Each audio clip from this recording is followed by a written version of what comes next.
विद्यार्थियों नमस्कार। आज के वीडियो में हम सहायक संधि ब्रिटिश साम्राज्य के विस्तार के रूप में इस टॉपिक पर अपना अध्ययन करेंगे।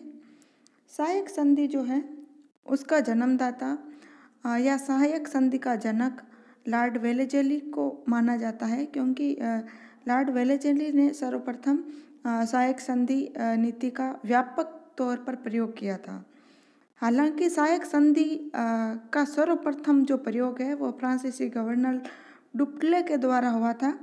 भारतीय नरेशों को धन के बदले सैनिक किराए देने की जो परिपाटी है वो डुप्ले ने शुरू की थी, परंतु व्यापक प्रयोग के कारण जो इसका जनक है वो लॉर्ड वेलेज़ली को कहा जाता है।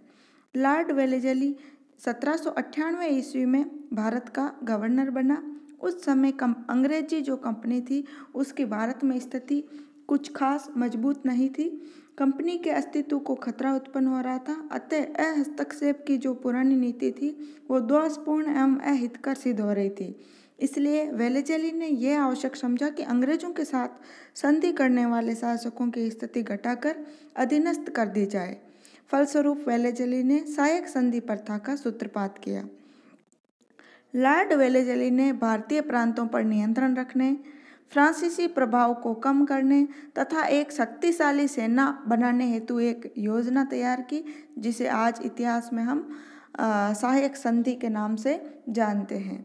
ये जो सहायक संधि है एक प्रकार की मैत्री संधि थी, जिसका प्रयोग 1798 से 1805 ईस्वी तक भारत के गवर्नर जनरल रहे लॉर्ड वेलेज़ली ने भारत के देशी राज्यों से संबंध स्थापित करने के लिए किया था।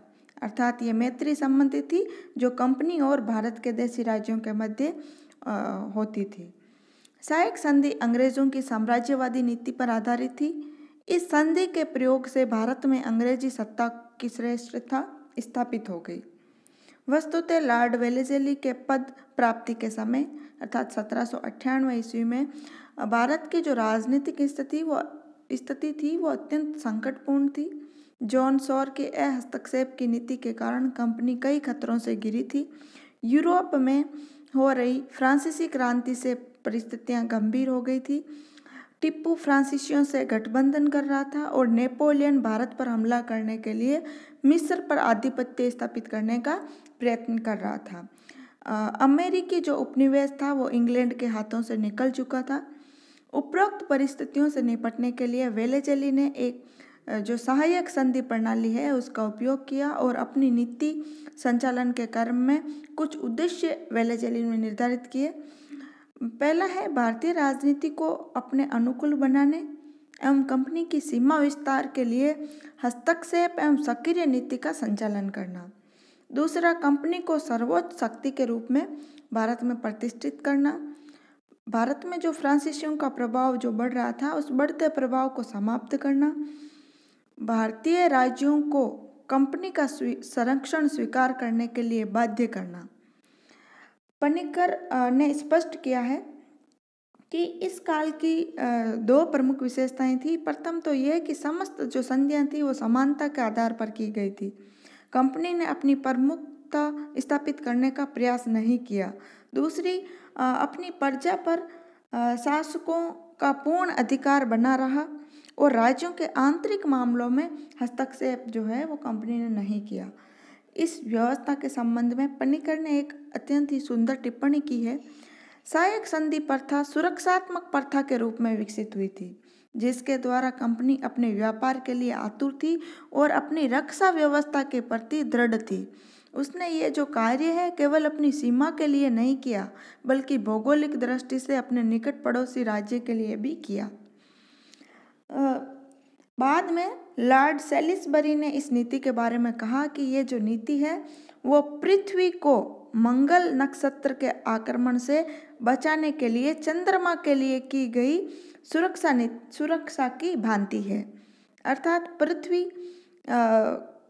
को मंगल नक्षत्र, यहाँ पर मंगल नक्षत्र अर्थात फ्रांसीसियों के आक्रमण से अंग्रेजों को बचाने के लिए चंद्रमा अर्थात देशी राज्यों की के लिए की गई सुरक्षा की भांति है।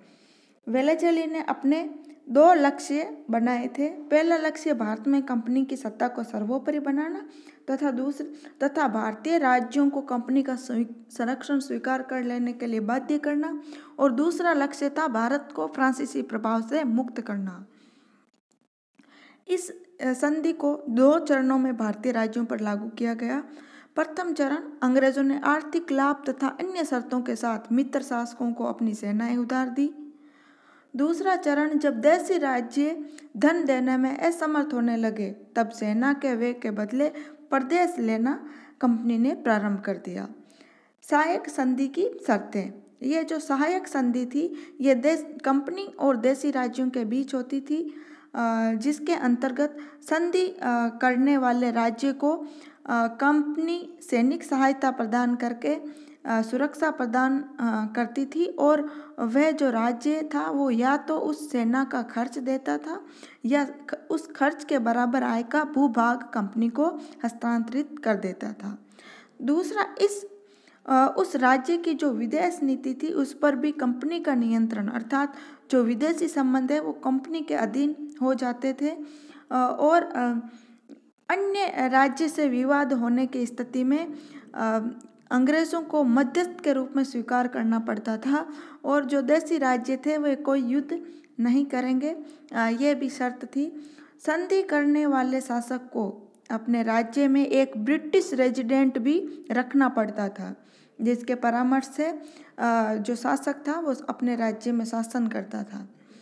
इन सब के बदले कंपनी जो थी वो संरक्षित राज्य के आंतरिक मामलों में हस्तक्षेप न करने का वचन देती थी तथा आंतरिक विद्रोह और बाह्य आक्रमण से उस राज्य की रक्षा का जो उत्तरदायित्व है वो कंपनी लेती थी।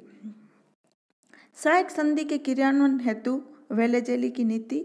वेलेज़ली ने इसके क्रियान्वयन हेतु सबसे पहले मित्र राज्यों को सहायक संधि करने पर बाध्य किया। जिन शक्तियों से युद्ध करना पड़ा उन पर विजय प्राप्त करके बलपूर्वक जो ये सहायक संधि है वो थोप दी गई। हैदराबाद के निजाम और अवध के नवाब के साथ बिना युद्ध किए केवल दबाव डालकर संधि की गई, और मराठों और मैसूर के साथ युद्ध करने के उपरांत उनसे सहायक संधि की गई।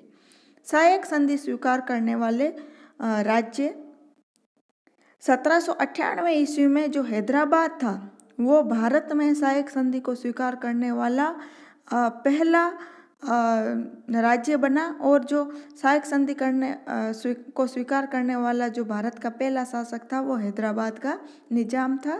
सन है 1798 ईस्वी। महत्वपूर्ण है विद्यार्थियों, याद रखना है आपको। 1799 में मैसूर, अक्टूबर 1799 में तंजौर, नवंबर 1801 में अवध, दिसंबर 1802 में पेशवा, दिसंबर 1803 में बराड़ के भोंसले, फरवरी 1804 में सिंधिया, इसके बाद जोधपुर, जयपुर, मछली, बूंदी तथा भरतपुर से भी सहायक संधियाँ की गई। सहायक संधि प्रणाली से कंपनी को लाभ। कंपनी का भारत में जो प्रभुत्व था वो स्थापित हो गया। कंपनी की प्रतिष्ठा एवं शक्ति में भी वृद्धि हुई।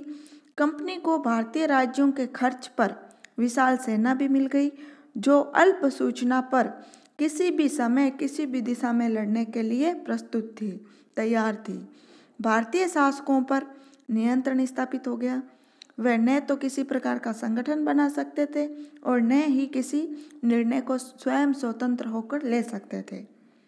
इसके अलावा फ्रांसीसी प्रभाव का अंत हो गया। चूंकि सहायक संधि को अपनाने वाले राज्य किसी अन्य विदेशी व्यक्ति या कंपनी से किसी प्रकार का कोई संबंध नहीं रख सकते थे, इस कारण धीरे धीरे भारत में फ्रांसीसियों का प्रभाव भी कम हो गया। अंग्रेजी साम्राज्य का विस्तार। देशी राज्यों में अंग्रेजी रेजिडेंट की उपस्थिति से अंग्रेजों की पहुंच अब राज्यों के आंतरिक और घरेलू मामलों तक पहुंच गई, जिसका फायदा उठाकर अंग्रेजों ने कई राज्यों को कुप्रबंधन, उत्तराधिकार झगड़ों आदि के आधार पर अपने साम्राज्य में विलय करना शुरू कर दिया। अर्थात सहायक संधि अंग्रेजों के साम्राज्य विस्तार के लिए एक शस्त्र या अस्त्र साबित हुई। रेजिडेंट कालांतर में आंतरिक मामलों में भी हस्तक्षेप करने लगे थे। इस कारण ये जो सहायक संधि की नीति है एक हथियार साबित हुई अंग्रेजों के लिए भारत में साम्राज्य विस्तार हेतु। सहायक संधि से भारतीय राज्यों को हुई हानियां। आर्थिक बोझ। सहायक संधि के बदले दिया जाने वाला जो धन था वो काफ़ी अधिक होता था, जिससे राज्यों के पास अपने विकास के लिए कुछ भी शेष नहीं बचता था। दूसरा, शासकों पर कुप्रभाव।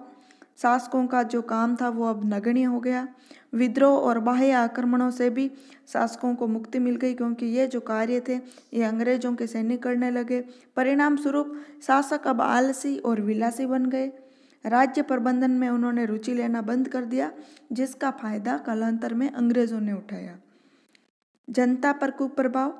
सहायक संधि का जनता पर इस प्रकार कुप्रभाव पड़ा कि जनता का जो विश्वास था वो भी अपने शासकों से अब उठ गया, क्योंकि शासक ने सम्मान और अधिकार खो दिया था और जनता जो थी, आम जनता, वो करों के नीचे दबती जा रही थी।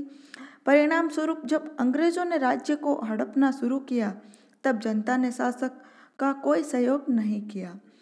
संरक्षित राज्यों के सैनिक बेरोजगार हो गए, क्योंकि उन्हें सेना रखने का अधिकार नहीं रहा।